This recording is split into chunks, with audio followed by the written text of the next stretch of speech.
study. So just a little plug, PROMETRIKA, the company I work for, is a small CRO. We're full service. We're in Cambridge, Massachusetts, and some of my team are here.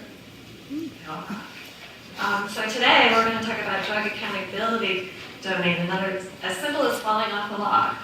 I was working with a client and had an interesting situation come up, and I did some research, and nobody's done a talk or a paper on DA at all. So the drug accountability domain in SDTM is how much treatment was provided to the subject, how much of it was returned. It's often collected in log format, and it's used to gauge dosing compliance. So did the subject receive their assigned treatment, and did they follow the protocol strategy? It's changed very little in its assumption, but the importance of it should not be underrated. So some of the challenges of working for a CRO, so we often have to map data into SDTM from a database we didn't build. So we sometimes can't get input into the database. There may be system populated variables that it's unclear where the data is coming from, what it is. We could be missing information on the evolution of this study, where it started and how it got to the point when we start working with it. So that can make it a little risky to automate the mapping. And you need seasoned programmers to work on it because they have to be able to be agile and figure out what's going on with the data. And in this particular case, the data management was outsourced to another company. So we needed to see the data to understand how it's being entered. And there were some roadblocks in getting the data clean because we had to go to the sponsor, who then went to the other company, back and forth. And challenges of inter-organizational communication and mixed messages back and forth in a real telephone game. So the study setup. So I'm calling it the oak log study since we're talking about logs. The sponsor created the protocol. There was a double-blind parallel active control study. There was a double-blind portion and open-label extension. And there were multiple amendments as the study progressed. So there were one CRO for database build and data management. They ended up building two different databases for double-blind versus open-label, and they communicated directly with the sponsor. And then our CRO, we were doing data mapping and analysis, and we communicated with the sponsor directly. And I know it's a little small, sorry about that, but our drug accountability form looked pretty straightforward. So we had visit dispensed, bottle number assigned, bottle number dispensed, lot number dispensed, date dispensed, number of capsules dispensed, bottles returned, date returned, capsules returned. And most of this was system loaded, and the only thing they actually entered was the bottle number dispensed. Looks pretty straightforward. We annotated it for SDTM.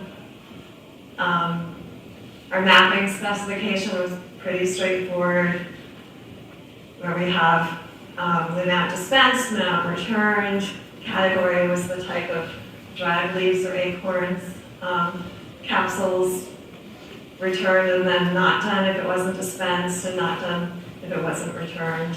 We derived the visit number from the value of visit, and then we had date dispensed and date returned. Looks pretty straightforward. Well, we started working with it and we had broad data issues. We found out drug dispensed during an unplanned visit was entered under the original planned visit. Bottle number dispensed wasn't actually entered. Comments such as not dispensed or no were entered instead of a number. Duplicate double-blind records into the OLE database. So they had stuff in double-blind, it got returned in OLE, so it was a little back and forth there. Date dispensed was the date that the bottle number was assigned in IWRS, which correlated with the date usually, but not always. And date returned turned out to be the date the site returned the drug to the warehouse, not the date the patient returned the drug to the site. And in the email were back and forth on that, the sponsor commented, not useful. Yeah. Let's see. And then not dispensed bottles were returned with fewer capsules in them. How did that happen? If it was never dispensed, where did they go? And also not subject data, because it was returned to the warehouse, not the subject returning it to the site. So just some examples of the data where you have date dispensed, similar dates, same visit, different lot numbers, not dispensed, and then bottles dispensed at different visits on the same date. Issues like that, so it was very messy. And as we were mapping into SDM, we were seeing visit values were inaccurate, missing bottle number dispensed values, not clear which bottles were not dispensed, double-blind records added to OLE database created duplicate records, and a date return could occur long after the subject finished the study. And I also noticed there were cases where the same date for 20 bottles was returned long afterwards, so that was an issue. So you see as it looks in STM, we have reference ID for the bottle dispensed, with not dispensed, return amount of acorns for the type of drug. So bottles not dispensed and returned in STM, and then example of duplicate bottles returned records in STM. So Adam analysis team started working with it, and they were finding it was the bottle return date was adversely affecting visit windows, and then it was also affecting the reference end date in DM, because that was way out of whack. Subjects returned more capsules than were dispensed. So we ended up with negative compliance rates.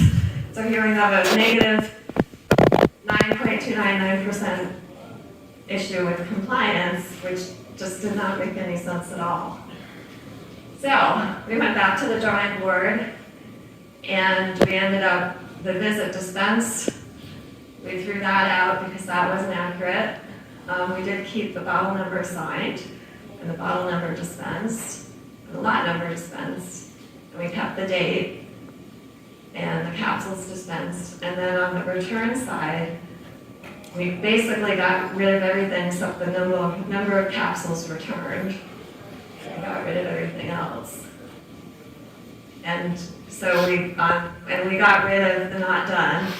So we were only looking at subject data. So we have the dispensed, and we derived visit from the date dispensed, because the visit values were incorrect in the raw data. And then the returned, basically what we got back to was just the number of capsules that were returned for bottles that were dispensed, and we got rid of the timing variables because they were inaccurate. And we had to put together a new programming algorithm, excuse me. So dispensed records, and the combined double-blind and OLE raw data sets, number of capsules dispensed is populate, select a valid number value from the bottle numbers dispensed, or if bottle numbers dispensed is blank, set the value to the number assigned to create drug dispensed records, and then using date dispensed to derive the visit, and then collapse the resulting records on bottle number and capsules dispensed and date dispensed to remove the duplicates. And it looked a lot better. And then returned, we did something similar where we only looked at the drug that was dispensed and collapsed it on bottle number of capsules returned to remove the duplicates. Excuse me. And actually my colleague that was helping me with QC programming read all this and we found it really helpful when he was doing the updated programming. So data management cleaning requests. The other thing we do is we ask them to help clean things up a little bit.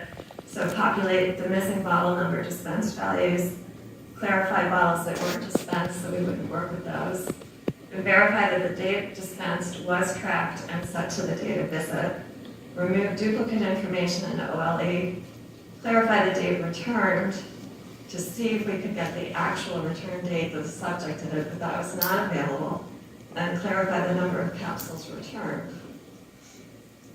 And so the updated SDM and Atom, a lot cleaner. Duplicates are gone, information is more clear, and then updated ADEX records. We have dispensed capsules, number of capsules expected to be taken, number returned, treatment compliance rate 100%. Thank you. So conclusion, check data carefully, even for easy domains, quote unquote. Check source of system populated fields and verify whether it's subject level data. And actually, as a post putting this all together, we actually went through a database locked for the study, and while they were preparing the data, they realized that the drug returned information wasn't loading into the database correctly. So they actually sent us a separate file to read in to get the drug returned because we could get the accurate information. So that was a whole other series of hoops to go through to get that together.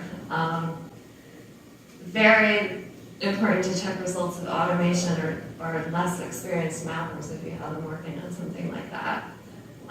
Communicate and ask questions amongst the team and your sponsor.